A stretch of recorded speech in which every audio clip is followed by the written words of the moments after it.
मित्रांनो, नाती ही 3 प्रकारची असतात.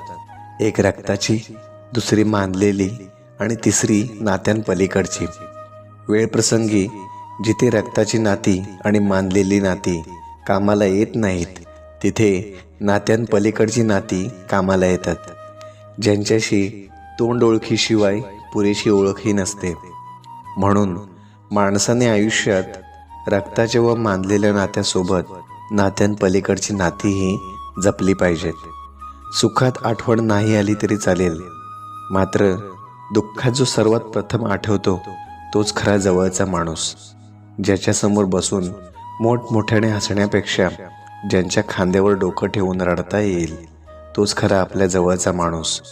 अख्खी दुनिया विरोधात गेली तरी चालेल, मात्र तू सोबत हवा असे ज्या व्यक्तीला वाटते तोच खरा आपल्या जवळचा माणूस. लक्षात ठेवा.